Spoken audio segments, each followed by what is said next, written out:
Last year I bought an eMove Cruiser electric scooter, which I've since modified to add more speed, a new handlebar and some other mods. The scooter itself wasn't cheap at $1,500, plus mods put it over $2,000. I have a sister, 43, and a nephew, young teen, who I always let house sit for me while I'm on business. I have pets and plants that I need taken care of, and they always welcome a change of scenery. So I had to go on a business trip last month for a week and let them house sit. My nephew has always asked me about my scooter, and I told him that it isn't for kids because it's extremely fast. I've expressly forbidden him from riding it multiple times. His mother knows about this as well. Well, I came back from my trip and my sister told me that I was going to be mad, but my nephew took my scooter out, left it unattended, and had it stolen. I was furious and asked them to leave. I told them they'd have to replace it, and my sister pleaded with me that they couldn't afford it. It was a mistake and he could just do chores around my house to pay me back. I told her that it doesn't replace my scooter. She said that any money would have to come from their vacation fund. I said, tough crap. Our parents have gotten involved and said I'm taking it too far. They agree that my nephew should be punished and I should be paid back, but to take away their family vacation is just cruel and petty. They suggested a payment plan. I told them, heck no, that I use my scooter to commute to work often and that I want it back immediately. Furthermore, he was warned not to ride it since it's dangerous. Now that I've started to calm down a little, I wonder if I'm being an idiot here by being so demanding and potentially punishing everyone else for my nephew's mistake. Edit. Sis and her family live in a not-so-great neighborhood in a smaller house. I live in a bigger house alone in a neighborhood closer to my nephew's school. They look forward to house-sitting because they love my house and the neighborhood. The dogs love them and they get to use my pool. In fact, they always look forward to me going on trips because they consider it a mini vacation. I don't pay my sister, she's turned it down multiple times. They do have a free run of the house while I'm gone and I do leave a lot of money for their meals. Also, there are far safer scooters for teenagers and I was thinking of getting him one for his birthday in the summer. She said any money would have to come from their vacation fund. If replacing the scooter meant they'd have to use money reserved for basic necessities, rent or mortgage, food, utilities, you may want to reconsider the payment plan option. But if they're upset because they can't take a vacation this year because of this, then tough crap. You're not the idiot. Yep, not going on vacation would be a perfect punishment for the kid and for the mother of the kid who allowed this to happen. They both deserve to be punished. OP, your sister should pay you. She allowed it to happen. Your parents can pay money into your sister's vacation budget. Your sister can make payments back to your parents. Solved. Right. My first thought when it said the mom wanted the boy to do chores to pay OP back was, no, he can do chores to pay you back and you can pay for the replacement. But doing chores to pay grandma and grandpa back would be perfectly acceptable too. OP notes that he uses scooter to commute to work. Would they be this blasé about the kid stealing and losing a car? Their neglect caused it to be stolen, so they need to face the consequences, especially since it was expressly forbidden that nephew ride it. I highly doubt it was neglect. I think it was theft. He took it out and left it unattended. How does that make sense? He took it out to his little friends. If he just wanted to ride it, as he said, then that's what he would have done. Instead, he rode it somewhere and left it. Where did he go? The park? An office? A movie? People bring bikes to stores all the time. Protecting or locking up your vehicle is as common sense as locking your door. Does he habitually leave your door unlocked when he's house sitting? It doesn't make any sense. If it was his, then maybe he forgot because he's used to it, but no, it's a special occasion. BS. I promise you he knows who has it. This is just like the story about the boy who saw his uncle's toy collections, Googled their prices, and stole them to sell them. This isn't an innocent mistake. I actually wondered if he crashed and totaled it or sister sold it for cash and they thought the theft would make it sound like the poor kid was robbed. Did they file a police report? Probably not. And where was your sister when your nephew took the scooter out? Oh, probably she was selling it. I, 28 female, am getting married to my fiancé, 30 male, in a few months, and we're finalising all the details of our big day.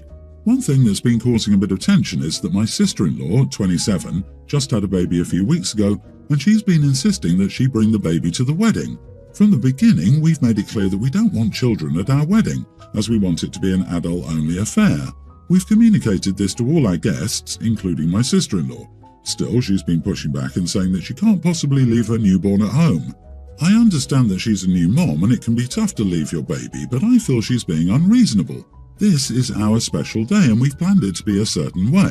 It's not fair for her to come in and disrupt that. I tried to explain this to her, but she got really upset and accused me of not caring about her or her baby. She's even threatened not to come to the wedding if we don't allow the baby. I'm starting to feel like maybe I'm being too harsh, but at the same time, I don't want to compromise on what we plan for our wedding. Am I the idiot for telling my sister-in-law she can't bring her baby to our wedding? Not the idiot. However, with child-free weddings and newborn babies, you're going to have people who aren't going to be there because they couldn't make it. It's sad, but kids are a priority in their minds. It's not reasonable for her to insist that she can't get a sitter, can't leave her baby with a friend, cannot do anything but try to force you to change your wedding around to accommodate her. It's not about her, so she can stay home. Sad that kids are a priority in their mind. A mother not making her new baby a priority would be sad. It's a newborn, moron. What do you expect her to do with a baby? You are the idiot, OP, because you're calling her planning not to come as a threat. That's the only reasonable option left to her. If you want her there, you will need to make an accommodation for her baby. A few weeks old is far too young to expect her to leave the child with someone else. If you're unwilling to make an exception, tell her that you understand entirely she won't be able to attend, but also don't be shocked if she finds it hurtful that you'd rather her not be there than compromise your perfect wedding vibe. Exactly. And it's not just about having a babysitter, but the whole logistics. If she can't feed the baby at regular intervals, then pumping is a pain, and having to figure out where and how to store milk safely. Finding a discreet place to nurse a baby under a nursing cover is easy. However, it's not easy to discreetly pump, clean the equipment, and then store the milk safely. Something's telling me OP doesn't really understand the logistics involved. After my ex and I had our daughter, Emily, we talked to the other kids about me legally adopting my ex's two older kids, Alex and Carter. Carter was really into the idea, but Alex was not, so we put it off. Then, a couple of years later, Carter brought it up and he really wanted me to adopt him. So we decided that I would adopt Carter and told Alex that if she ever changed her mind, I would adopt her too. After Carter's adoption was finalized, things went downhill. Alex started acting out and would yell and get argumentative. She would hide, throw out and destroy my things and blamed it on me being careless or on our younger children. The worst part was her being mean to Carter and Emily. I caught her often calling Carter stupid and otherwise putting him down. She would unplug his games and his saves kept getting deleted. She would completely ignore Emily to the point of walking through whatever she was playing with and saying she didn't see her there. She would only act this way when my ex wasn't around and he didn't believe me. He refused to consider getting her into therapy or doing family therapy.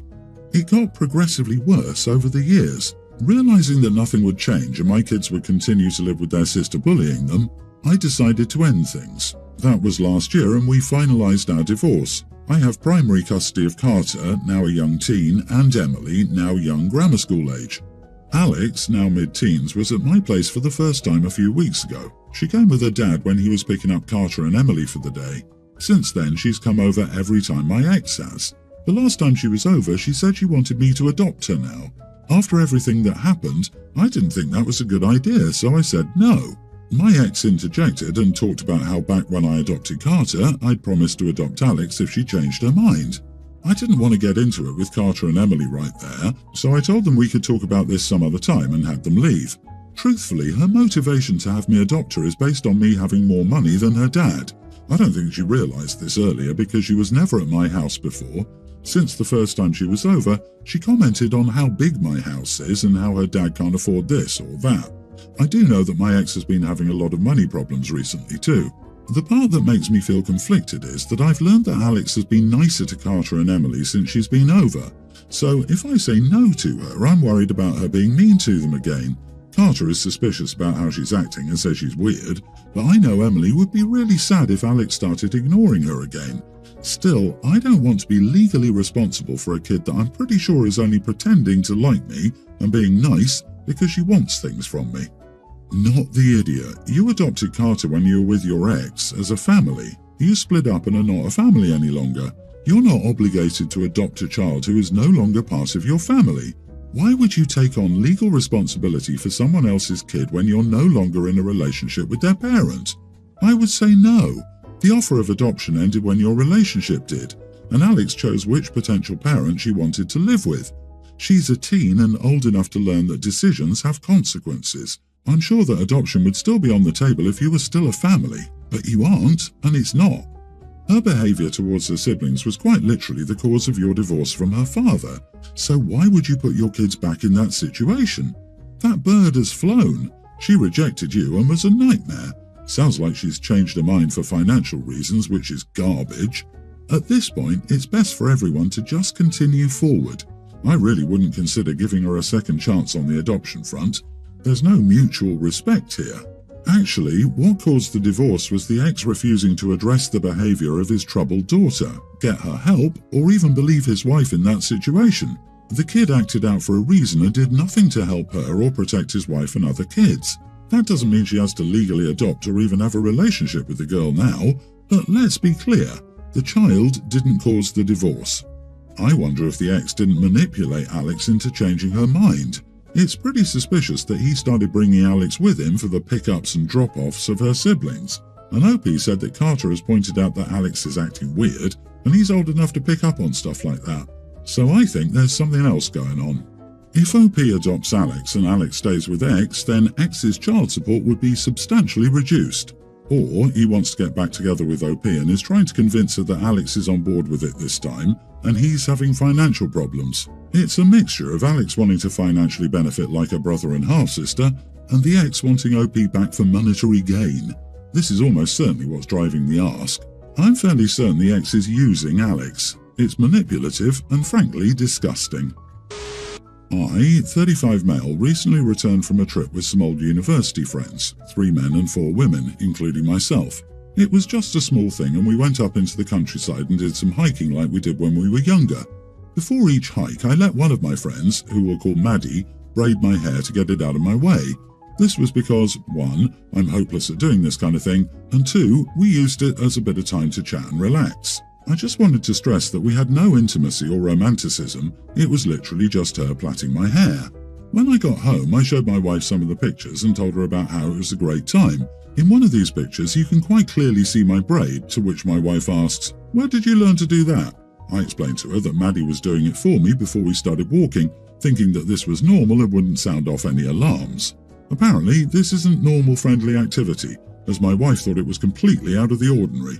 She asked me all kinds of questions about whether we shared a tent or whether anything more happened, to which I answered no to all. She even contacted some of the people there, quizzing them about Maddie and I's relationship.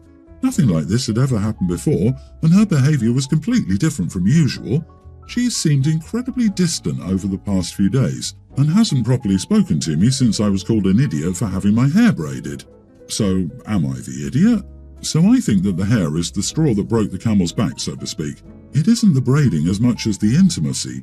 You don't see it as intimate, but it seems your wife feels like she missed out on some intimacy with you somehow. Why didn't your wife go on the trip? There are some missing pieces. Primates groom each other. Maddie isn't a hairstylist, I presume. I guess if Maddie was picking lice out of your fur, it would be a stronger indication of intimacy, but it is what it is. The wife doesn't like other women having their hands on her husband. It really doesn't matter what you or I think of this. Apologise and make a note for next time. Not the idiot, but you might be if you continue to do this thing your wife obviously has strong feelings about. Just out of curiosity, could it be a cultural issue? She went a little extreme contacting others, and if it were cultural, it should have been discussed. I'm Native American and no other woman other than your wife, sister or mother can braid your husband's hair. OP, you can hike without your hair in your face, but a hair tie could have had the same effect. My friend, 28 female, and I, 28 female, have been friends ever since high school and I've always done everything together. I've been dating my boyfriend for the past 6 years. One detail is that she never wants to hang out when he's around and just says, "Let it be a girl's time," alright? She's never had a real relationship and usually hung out with married guys discreetly until she met a great guy she really liked and was exclusive to. My boyfriend had proposed to me a year into our relationship, so we were technically engaged, but he recently proposed to me again and said he wanted to renew the engagement and do another surprise because it's been so long. It was a nice party, but she wasn't there. Well, he later told me that he contacted my friend to help with the arrangements and bring me to the venue, but she refused to help. Fine. The next thing I know, she keeps telling her man to propose, and when he refused, she organises a proposal and makes him go down on one knee. I thought proposals were supposed to be voluntary, but whatever. The dude just played along with her delusion. Later on, when she showed her ring, the ring that she picked, and told me that it was prettier than mine, they were together for a year, we were together for 6, but he'd bought a bigger one, I straight up said, "He didn't propose, you forced him to propose to you on purpose. You'll break up soon," and just left. Am I the idiot? How are you still friends with this woman? Throw her in the bin. Usually hung out with married guys discreetly made me want to gag. You're delusional if she thinks she's mate quality. Everyone's the idiot here. Just end this so-called friendship for good. Oh, or just wait until you and your fiancé are married. She'll try to get with him just out of competitiveness. I am dumb. I didn't realize that hung out with married guys discreetly was a code for serial affair partner. I do not understand this relationship. You made it sound like you're best friends, but it really sounds like you're acquaintance frenemies. Based on what you wrote, you think she's a skeezy tart who sleeps with married men, and she thinks you're in competition with her even though she's better than you. So why do you even bother with each other? Wake up, she is not your friend. She's telling you multiple times in that paragraph alone that she isn't your friend. Please practice self-love. When someone shows you who they are, believe them the first 20 times. You deserve better, and congrats on the engagement.